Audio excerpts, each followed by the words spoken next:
Bueno, Padre Celestial, te pido de corazón que sea un instrumento de edificación y de amor a mis hermanos, que tú me uses como un instrumento, pues, de exponer exclusivamente tu santa palabra, que es la que hace cambiar los corazones, que es la que tiene poder para transformar el corazón de todos. Úsame, Padre, te entrego, pues, por tu espíritu, que cambies el corazón, que penetre la palabra más allá de lo que yo puedo concebir. Gracias, mi Cristo, por que tenemos una antorcha bien clara, que es tu palabra, en el nombre de Jesús. Amén.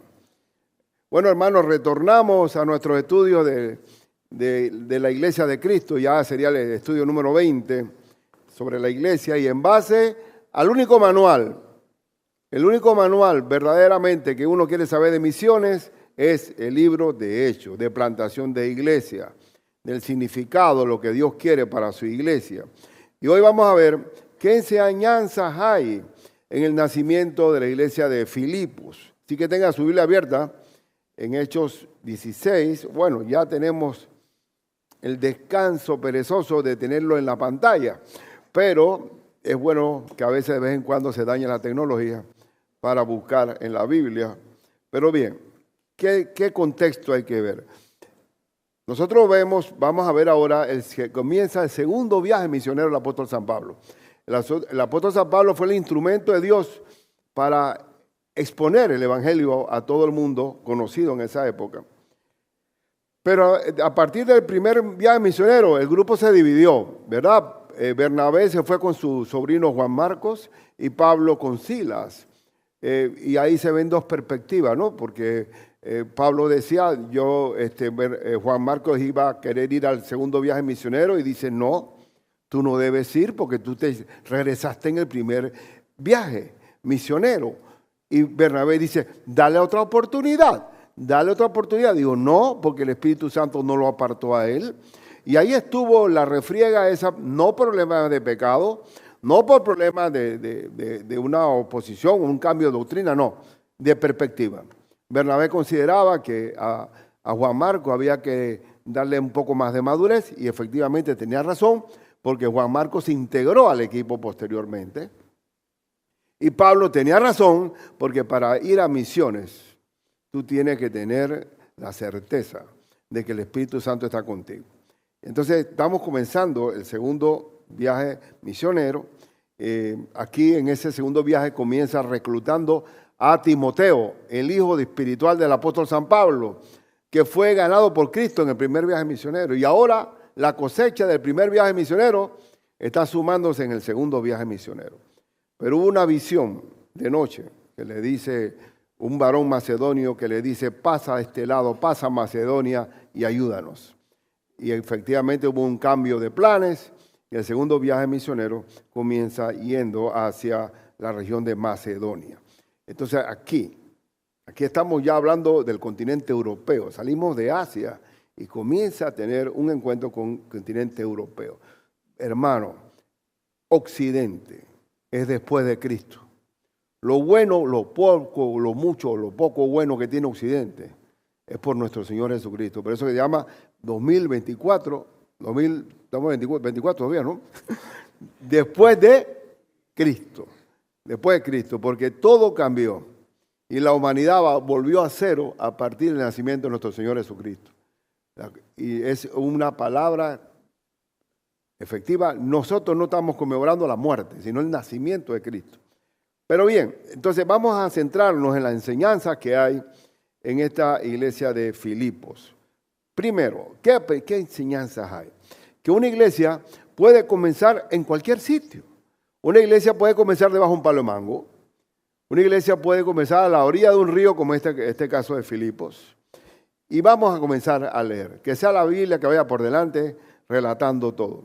Zarpando pues, estamos en Hechos 16, versículo 11 en adelante, dice, zarpando pues de Troas, venimos con rumbo directo a Samatrocia y al día siguiente a Neópolis y de allí a Filipos, que es la primera ciudad de la provincia de Macedonia y una colonia romana. Y estuvimos en aquella ciudad algunos días. Y vale decir que Filipos El nombre Filipo viene del padre de Alejandro Magno, que se llamaba Filipo, Filipo II. Estos eran parte del resabio del imperio griego, que quedaron los nombres, porque Alejandro Magno fue para los emperadores romanos como el héroe militar, era el genio militar. Pero para nosotros los cristianos, tanto el imperio griego como el imperio romano, el imperio persa, el imperio babilónico, todos estos imperios que han pasado, también están retratados como algo que pasó bajo el dominio del humanismo y que, sin embargo, todos estos imperios fueron cayendo, pero ahí está el cristianismo hasta hoy. Bendito sea Cristo, porque Cristo está vivo. No celebramos la muerte de Cristo. Y bueno, comienza con esta colonia romana y un día de reposo. ¿Cuándo es el día de reposo? El día de reposo es el Sabbat, el judío. Salimos fuera de la puerta. Se da la peculiaridad que en Filipos no hay sinagoga. Hay una antipatía de Filipos contra los judíos y no había sinagoga.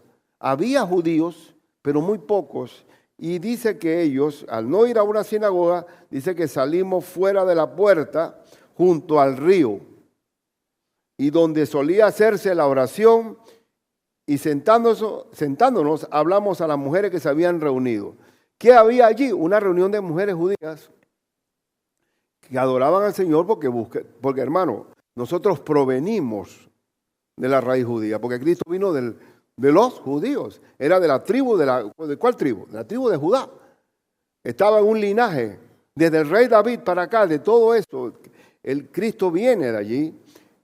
Por eso que no podemos nunca jamás maldecir a Israel, porque de ahí venimos nosotros. Ya una cosa son las ramas, pero la raíz nuestra es de allí. Entonces, podemos empezar diciendo que ¿dónde arranca esta iglesia? Junto a un río. Puede estar debajo de un palo de mango.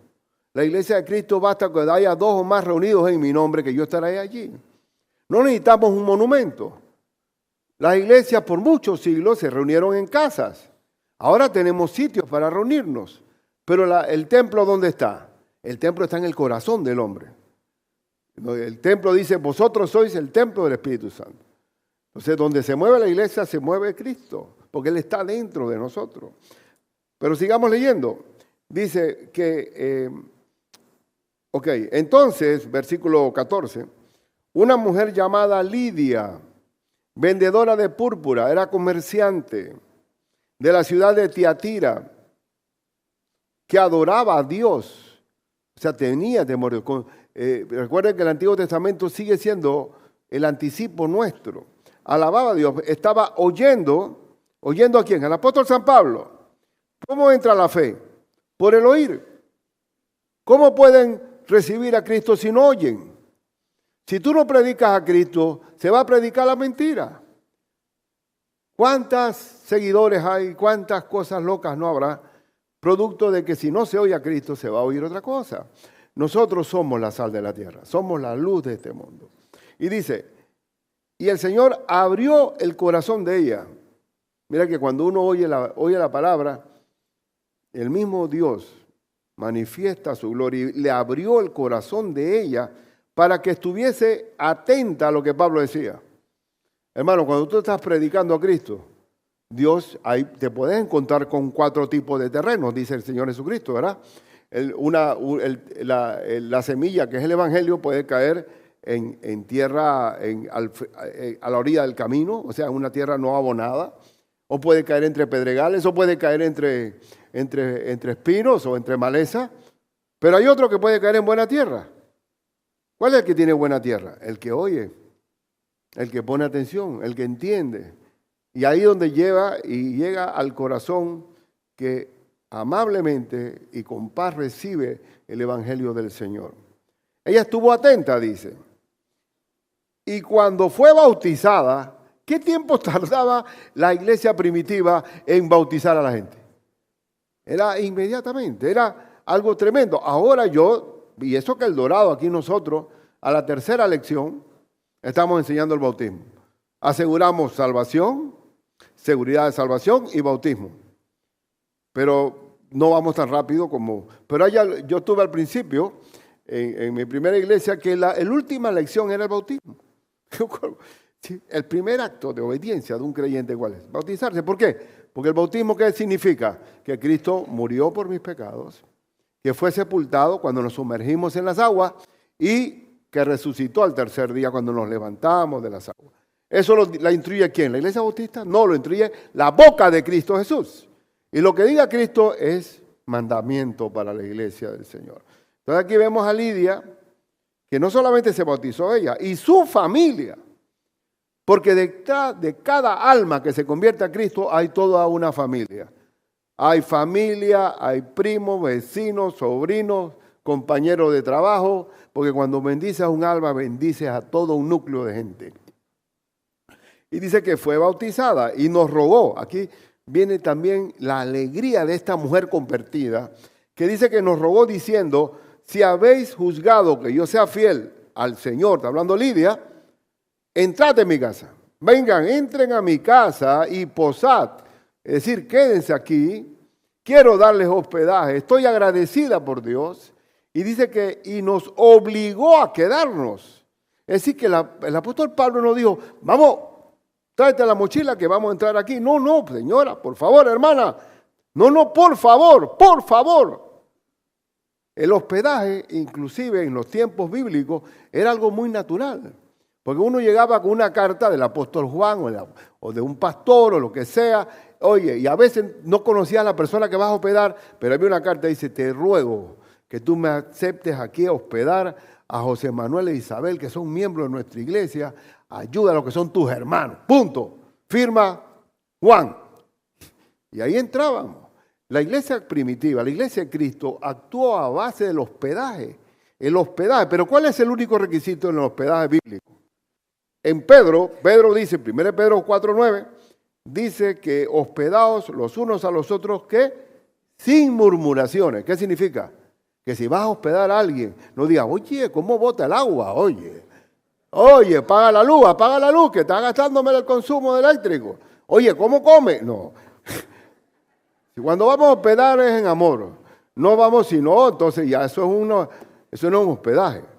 Entonces, no es sin reglamento, es en amor, el amor es espontáneo. ¿Se acuerda cuando los ángeles iban a destruir, venía el juicio sobre Sodoma y Gomorra y Abraham les dio hospedaje? Por favor, quédense aquí. Y les dio, los puso debajo de un árbol, le lavó los pies, comenzó a hacer hasta queso fresquito y pan, y hubo un cordero que ahí lo mató inmediatamente. La espontaneidad del hospedaje. Pero ahora, en estos tiempos, tenemos el esmero de tener casas bonitas, pero no hay hospedaje. Tenemos el esmero. Hermano, perdónenme, pero tenemos que ser bien abiertos en estos tiempos. Estos tiempos que usted analiza la humanidad, cómo está si haces una especie, si hubiera alguna aplicación que se moviera la migración en el mundo, ¿cómo está?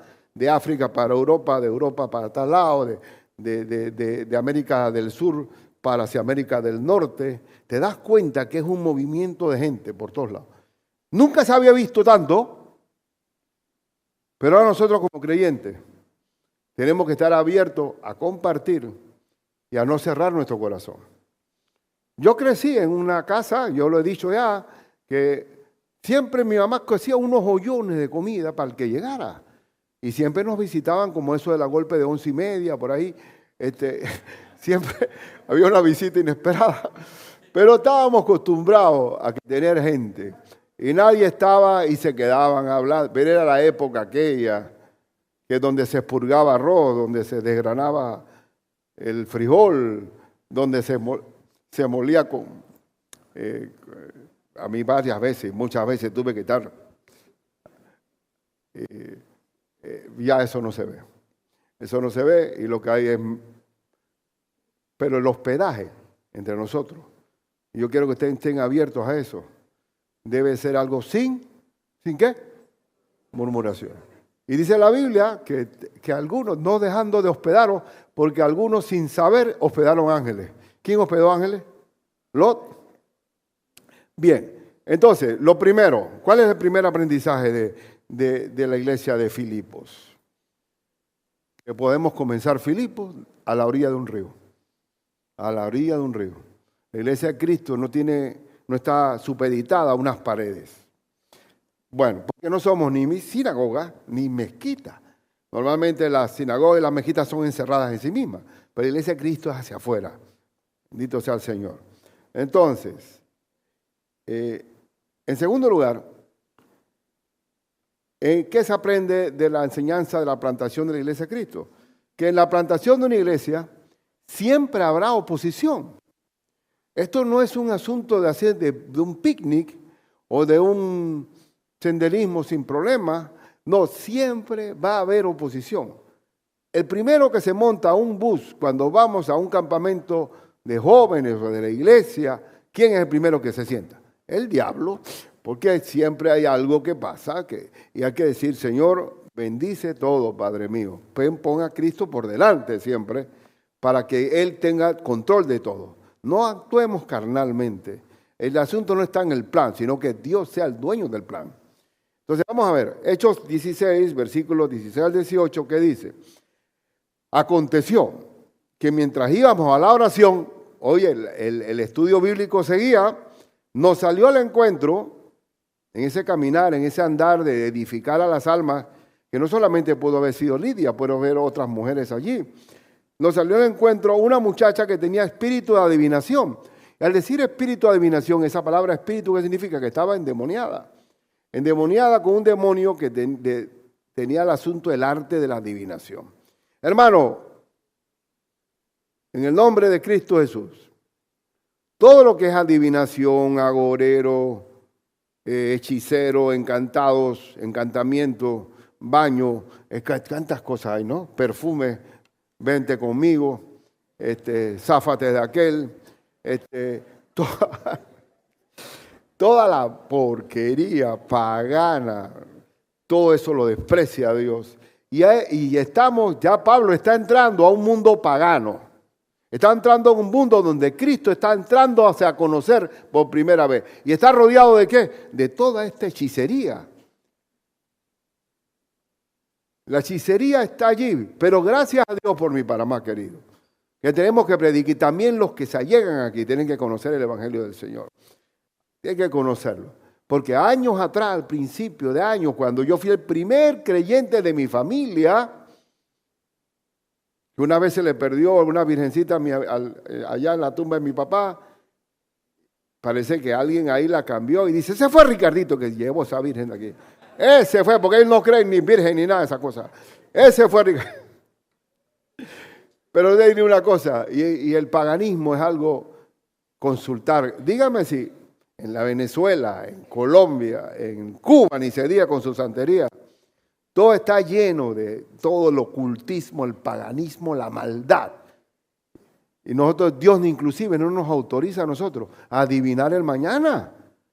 El Señor nos dice en su palabra que dice que vivamos el día, no os afanéis por el día de mañana, porque el día de mañana tendrá su afán. Basta cada día su propio mal. Dios nos ha diseñado para enfrentar el día de hoy, no adivinar del mañana. Y el adivino, que estoy ahí leyéndote la zurrapa del café, o está tirándote unas cartas, o el sortilegio, o el horóscopo. Había una compañera mía de Derecho que no se graduó nunca, porque ella consultaba la carta astral. Jamás. ¿Por qué? Porque eso es abominable para Dios. Y vamos a leer. Dice que aquella mujer, que esta muchacha era una esclava, era una sierva, esclava. Y dice que la cual daba gran ganancia a sus amos. Así que detrás de cada adivinación y el cuento o de la ouija, toda la basura, Dios no nos llamó a estar adivinando el mañana. El Hijo de Dios vive descansando en que Dios es su protección. Se ganaba gran ganancia a sus amos adivinando. Hermano, si yo tengo un Dios vivo, ¿por qué iba a consultar a los muertos?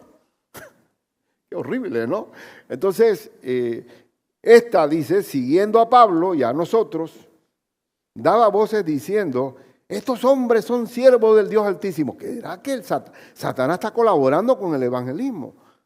¿Cómo es esto que esta mujer está colaborando? Oiga, escuchen a esos hombres que están anunciando que anuncian un Dios de salvación.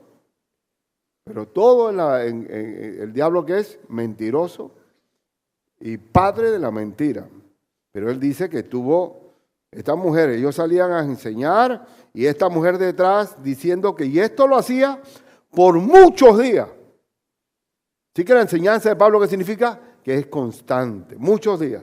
Más desagradando a Pablo, se volvió y dijo al espíritu, o sea, al demonio que tenía la mujer adentro, te mando en el nombre de Jesucristo. ¿Quién es el que hace sacar a los demonios? Cristo, su nombre. Que salgas de ella. Y salió en aquella misma hora. El demonio que poseía a esta mujer, que adivinaba, salió en ese momento. En ese momento. Así que los mediums, los espiritistas, son demonios. Oye, es que me dijo todo lo que yo sabía. Míralo, me dijo tal cosa. Satanás tiene poder. Pero nunca él vino a hurtar, a matar y a destruir. Entonces, esta mujer que fue liberada en ese momento, debieron darle al apóstol Pablo la llave de la ciudad de Filipo y fue totalmente al revés. Él fue, aquí viene el maltrato, en esa oposición. Sigamos leyendo, pero antes de eso, quiero decirles algo. ¿Qué tanto Dios condena a los agoreros, los adivinos? Dice Deuteronomio 18:14, porque estas naciones que vas a heredar, esas naciones que estaban alrededor de la tierra prometida y que estaban en la tierra prometida, ¿qué era? Que vas a heredar a agoreros. ¿Qué es un agorero? Aquel que predice una calamidad, aquel que predice, es como Nostradamus, ¿no? Y que siempre lo consulta cuando ya se hizo la cosa. Ah, no, Nostradamus lo dijo. O sea, no, pero el asunto sería que fuera anterior, previo, pero no después. Pero dice que el agorero es aquel que predice una destrucción. Siempre habla del pájaro de mal agüero. El agorero siempre va a predecir una calamidad. Entonces dice, agoreros y adivinos oyen.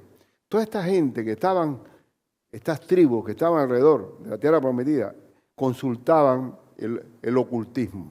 Mas a ti, escuche, mas a ti, o sea, Israel, no te ha permitido esto Jehová tu Dios. Dios no nos llamó a nosotros a adivinar el futuro. Y detrás de la adivinación viene una esclavitud para los pueblos. En la lotería, por ejemplo. ¿Cuánta adivinación estúpida hay ahí? ¿Sí o no? Ay, que soñé con culebra, 3. Ah, no, que la otra cosa. Qué horrible. Todo se convierte en una adivinación pecaminosa que esclaviza a los hombres y que Dios rechaza de plano. Un creyente depende de Dios. Punto. No os afanéis por el día de mañana. Levítico 19:31 que dice, no os volváis a los encantadores ni a los adivinos, no los consultéis, contaminándose con ellos. Yo, Jehová, vuestro Dios. No estamos para consultar sueños. Y aún, yo les digo algo también a nivel de nosotros los evangélicos. Esa cuestión, pastor, yo soñé tal cosa. Digo, un momento, hermano. ¿Qué comiste primeramente? ¿Qué comiste? Porque aquí Dios no nos llamó a estar adivinando sueños que Dios habla a través de su Biblia. Que la palabra de Dios es viva y eficaz. Que la palabra de Dios es inspirada por el Espíritu Santo. Y es la que enseña, redarguye, reprende, exhorta e instruye. Y nos hace perfectos y maduros para toda buena obra. ¿Sí o no? Entonces no me vengan, estamos aquí soñando. Comiste una lata de frijoles y posiblemente te hizo daño. Y sentiste que te estabas en un quirófano. Pero no podemos basar nuestra fe en supersticiones. Y eso es horrible. Eso sería volver a la adivinación, el encantamiento, al agorero, al adivino. ¿Sí o no? Dígame, pastor. En Ecuador, me acuerdo que fui invitado a una campaña, pero era porque estaba en un seminario y el pastor insistiendo, vengan de mí, vénganme, vamos a la iglesia. Y yo me metí, y bueno, me metí por unos recovecos, hasta matamos un perro en el camino, horrible. Y llegamos allá y prediqué lo que la palabra de Dios dice. Entonces se me acercaba la gente y dice el pastor, yo prediqué. Entonces me acerco donde la señora me ponía en la frente, en el pecho aquí. Y la otra, y la otra, y la otra. Me dice el pastor, dígales algo, pastor, pero si ya Dios habló. Ellos querían algo que Dios me dice a mí que te dijera tal cosa. Eso es una esclavitud total. La palabra es viva y eficaz, la palabra está abierta. Háblame, Señor, coge, lee tu Biblia y ora por ella y apropiate de las promesas de Dios. Por eso que me gusta ese himno, todas las promesas del Señor Jesús son apoyo poderoso de mi fe. No vivimos del cuento, no vivimos de sensaciones. Vivimos acatando las instrucciones de Dios. No. Entonces volvamos a donde seguimos, en el texto, que Dios siempre va a haber oposición. Y dice que en Hechos de ahora 16, versículo 19 al 22, pero viendo sus amos que había salido la esperanza de su ganancia, es decir, que ya la mujer no adivinaba porque el demonio estaba afuera, prendieron al apóstol Pablo y a Silas, ellos mismos. Agarraron y los arrestaron y los trajeron al foro ante las autoridades. Y las autoridades veían normal eso de tener adivinaciones y barajas y sortilegios. Y prendieron, y dice que, y presentándolos a los magistrados, dijeron, estos hombres, siendo judíos, ve que había un desprecio, una discriminación allí, alborotan nuestra ciudad, exactamente como Cristo, que le dijeron que era un alborotador y sedicioso. Y enseñan costumbres que no nos es lícito recibir ni hacer, pues somos romanos. Estamos hablando de un mundo pagano. Los emperadores romanos, los mismos emperadores romanos, se autoerigían como dioses.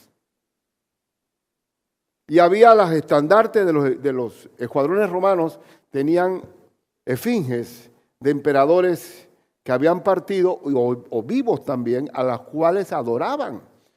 Mírate que Tito Vespasiano dice, cuando estaba muriendo, que le dice al hijo, hijo, estoy próximo a convertirme en Dios. Pues iba a morir. Entonces, cuando los estandartes romanos entraron a Judea, a Jerusalén, para el tiempo de Poncio Pilato, recién inaugurado como gobernador, ellos vinieron con toda esa idolatría de dioses emperadores y se clamó y plantaron bandera en la propia Jerusalén, en el sitio principal, pegado al templo. Y los judíos se opusieron. Esto es blasfemar, esto es calumniar a Dios, una blasfemia contra Dios. Y dice Pilato, el que se opone lo mato. Y ellos dijeron, mátanos a todos. Y se pusieron así, mátanos ya, pero no vas aquí a injuriar a nuestro Señor. Y Pilato recogió y retiró a todo el mundo y dijo, ya, retire, vamos a respetar. Pero yo lo que quiero decir es que en un mundo pagano no es lícito adorar a esta gente. Mira, sacaron una endemoniada, ahora no hay negocio y es por esta gente. Nosotros somos romanos. Los romanos eran paganos, hermanos. Si uno analiza toda la historia de Roma, los emperadores cómo murieron, murieron mal, envenenados, apuñaleados, traicionados. Pero bueno, somos romanos. ¿Y qué pasó? Y se agolpó el pueblo contra ellos y los magistrados, rasgándoles las ropas, ordenaron azotarles con vara. Sin juicio, sin el debido proceso. Se le olvidaron y no tuvieron en cuenta que el apóstol Pablo era romano de nacimiento y tenía derechos civiles. Después tuvieron miedo cuando Pablo dice, era lícito condenarme y atacar y castigarme sin un juicio previo, y quedaron temblando porque pensaron que era un judío más.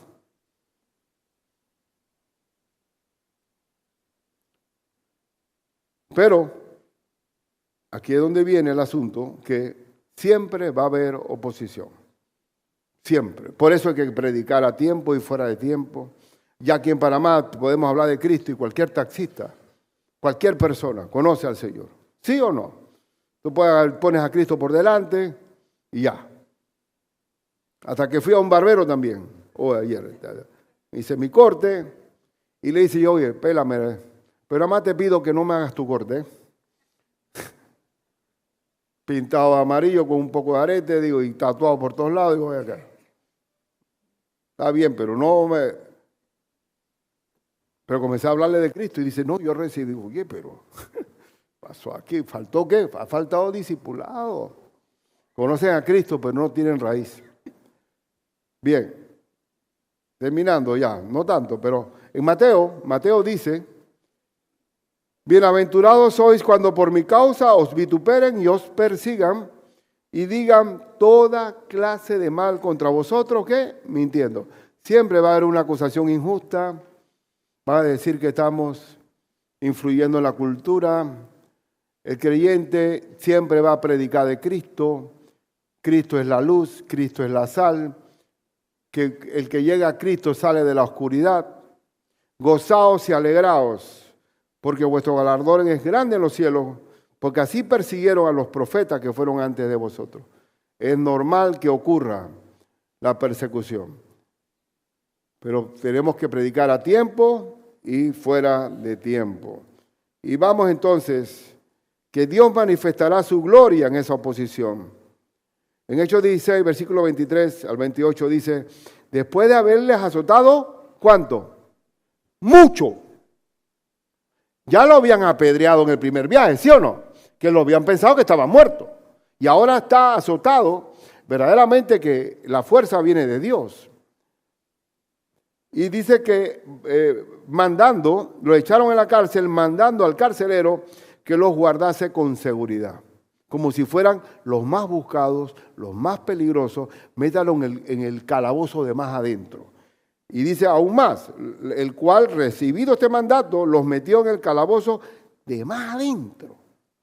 Y les aseguró los pies en el cepo. Atrapó los pies, que era una tortura, estar ahí toda la noche, ahí incómodo, amarrado los pies al cepo. Pero a medianoche, ¿qué hay que hacer, hermano, si estás rodeado de grandes problemas y pruebas? ¿Qué hay que hacer? Ahí lo dice. Dice que, pero a medianoche, ¿cuál sería la hora recomendable para orar? Cualquiera. A medianoche, orando, Pablo y Silas cantaban himnos a Dios. ¿Qué hay que hacer? ¿Qué te queda? O Pablo que le dice Silas a Pablo, Pablo, primera vez que vengo a los viajes, yo no sabía que la cosa estaba tan seria. Pero cada vez que predicamos a Cristo va a haber persecución. Inevitablemente va a haber persecución. Y cuando cantas y alabas al Señor, cuando estás prisionero de un problema, cuando hay una turbación que te tiene totalmente maniatado, postrado, alaba al Señor. Alaba al Señor, que Dios va a actuar allí con toda su potencia. Y el poder se manifestó. Entonces sobrevive. Dice que y los presos los oían. En esos tiempos no había celdas así. Eran mazmorras. Entonces sobrevino de repente un gran terremoto. Se impuso el nombre que es sobre todo nombre. Se impuso el poder de Dios, un gran terremoto, de tal manera que los cimientos de la cárcel se sacudían. Acá en Panamá no estamos acostumbrados a los terremotos. Gloria a Dios. Tenemos el calor, pero no los terremotos. Gloria a Dios. Pero dice que se sacudían y al instante se abrieron todas las puertas y las cadenas de todos se soltaron. Cuando tú alabas al Señor se liberan todas las cadenas que haya. Las puertas de la celda son abiertas. Dios nos libera, Padre mío. Y dice que cuando se soltaron, despertando el carcelero, o sea, que era el líder, el romano que estaba a cargo de la administración de la cárcel, y viendo abiertas las puertas de la cárcel, sacó la espada y se iba a matar. Iba a hacerse el jaraquetí. ¿Pero por qué? Porque en Roma, si se te escapan los presos, tienes pena de muerte. No pasó con aquellos presos que cuando se liberó Pedro, todos los mató Herodes, todos. Las 3 guardias que había, las mató todas Herodes. Así que él se iba a matar pensando que los presos habían huido. Mas Pablo clamó a gran voz, o sea que gritó, diciendo, no te hagas ningún mal, pues todos estamos aquí. Pero ¿cómo él pudo, desde el calabozo de más adentro, saber la intención del carcelero que se iba a matar? No te hagas ningún mal. Si estaba adentro, porque Dios también te da esa capacidad de ver lo que no puedes ver.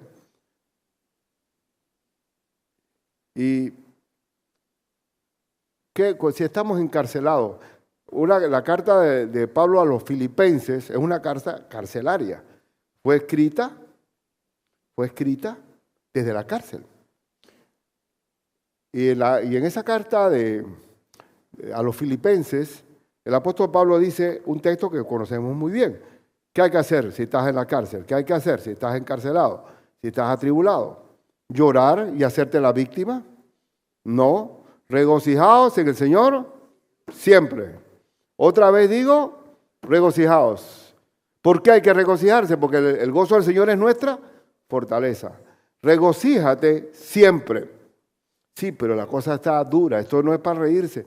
Mira, regocijaos en el Señor siempre. Y el apóstol Pablo hizo esta carta desde un hotel 5 estrellas, sino desde una cárcel. Y le dice, regocíjate siempre. Hay otro texto, el versículo 11, que dice, no lo digo porque tenga escasez, pues he aprendido a contentarme, cualquiera que sea mi situación. Aprende a contentarte, aprende a regocijarte.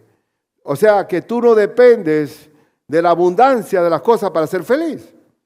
Así que si yo tengo $100 en el bolsillo, o 1,000, o hasta que miro con garbo, con altivez, pero si tengo 25 centavos, soy un perro miserable, desnudo, no valgo nada. Entonces mi fe depende del bolsillo. Mi fe depende de Dios. El contentamiento es un regalo de Dios. Si tú te basas tu fe en el dinero, el amor al dinero es la raíz de todos los males. Y es avaricia, la avaricia es idolatría.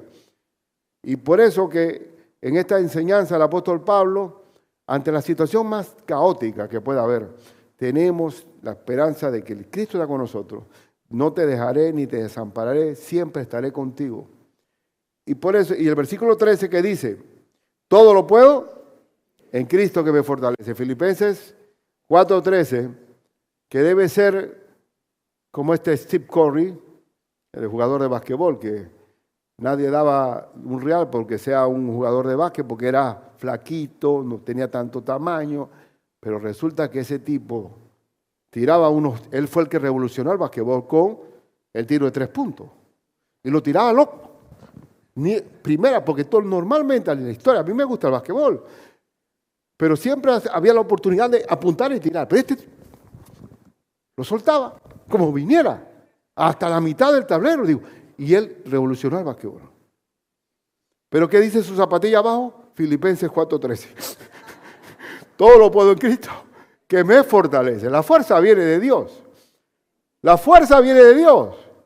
Cuando David le apuntó a Goliat, estaba el hombre armado, un hombre de experiencia de guerra, de muchas batallas, un paladín, y fue David con una onda nada más.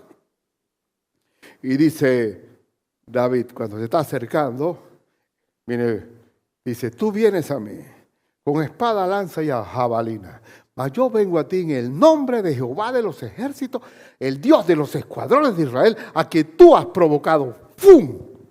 Y eso fue una magnum, directa a la frente.